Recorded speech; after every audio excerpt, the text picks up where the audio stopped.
میرا آپ سے یہ سوال ہے کہ کچھ لوگ اللہ تعالیٰ کو رحیم کریم جان کر گناہ کرتے ہیں کہ اللہ تعالیٰ معاف کر ہی دے گا، تو ایسا کرنا کیسا ہے؟ یہ تو بہت خطرناک ہے. آپ کی ماں ہے، کسی کی بھی کوئی ماں ہے، ماں بہت پیاری ہے، ماں کی مامتا تو ویسے ہی مشہور ہے. اب کوئی ماں کو مارے، ماں تو معاف کر دیے، کانٹا مارے، پیٹھ میں گھوسا رکھ دے، کبھی لات ٹھوک دے گا، ماں تو بس بہت پیاری ماں. پھر اٹھا کے اس کو دیوار سے دے مارا ماں کو. میری ماں تو مجھے معاف کر دیتی ہے، بہت بہت پیاری ہے. آپ کا کیا خیال ہے اس کو کیا کہا جائے گا؟ سمجھدار کہا جائے گا یا بیوقوفوں کے سردار؟ سبھی کو بڑا لقب اس کے لیے تلاش کیا جائے گا. یہ تو بہت بڑی بیوقوفی ہے. اس لیے گناہ کرنا، گناہ ہے کیا؟ رب کی نافرمانی، ماں کی نافرمانی، باپ کی نافرمانی، ماں کو تکلیف دینا، ایذا دینا. جب یہ گوارا نہیں ہے کہ اس کو مارے، ٹھوسا مارے، اس کو دھکا مارے، تو کہ یہ ماں معاف کر دے گی اس لیے میں کرتا ہوں، معاذ اللہ. اللہ پاک کو تو کوئی تکلیف دے بھی نہیں سکتا ہے نا. تو جیسا ہم انسانوں کو ایک دوسرے کو تکلیف دیتے ہیں، اس طرح کی تکلیفوں سے وہ تو پاک ہے. تو اب نافرمانی کرنا، تو یہ اس لیے نافرمانی کرنا تو معاف کرنے والا ہے نا. بہت بڑی جرت ہے. تو یہ بھی یاد رکھیے کہ اللہ کا صفاتی نام میں جبار و قہار بھی ہے، بے شک رحیم و کریم بھی ہے، جبار و قہار بھی ہے.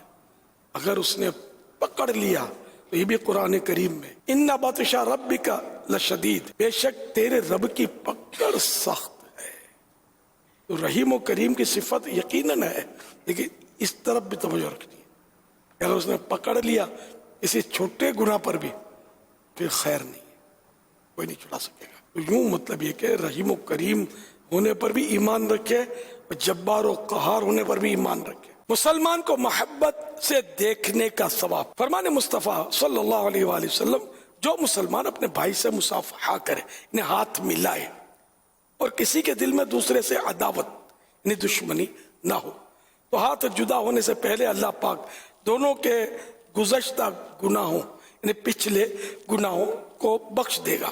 اور دوسرا حصہ حدیث پاک کا، اور جو کوئی اپنے مسلمان بھائی کو محبت بھری نظر سے دیکھے اور اس دیکھنے والے کے دل میں کینہ نہ ہو، بغض نہ ہو، دشمنی نہ ہو، تو نگاہ لوٹنے سے پہلے، نگاہ وہاں سے ہٹانے سے پہلے دونوں الگ، اس نے نہیں دیکھا، اس کا تذکرہ نہیں ہے کہ اس کی برکت اس کو بھی مل رہی ہے، کہ دونوں کے پچھلے گناہ بخش دیے جائیں گے. تو اللہ کی رحمت بہت بڑی ہے. سوشل میڈیا کے ذریعے ایک سوال آیا ہے کہ ماں باپ سے کون سی دعا کروانا بہتر ہے؟ مغفرت کی. تو اعلی حضرت رحمت اللہ علیہ کیا اپنا عمل تو یہ تھا کہ جب کسی بزرگ سے ملاقات کی ترکیب ہوتی ہے، آپ خود فرماتے ہیں کہ میں تو مغفرت کی دعا کرواتا ہوں. اس سے بڑھ کر کیا دعا ہے؟ مغفرت کی دعا. اس میں ایمان کی سلامتی بھی آ گئی، بہت کچھ آ گیا. اگر حتمی مغفرت ہو جاتی ہے، فائنل مغفرت، کرم کرم کرم.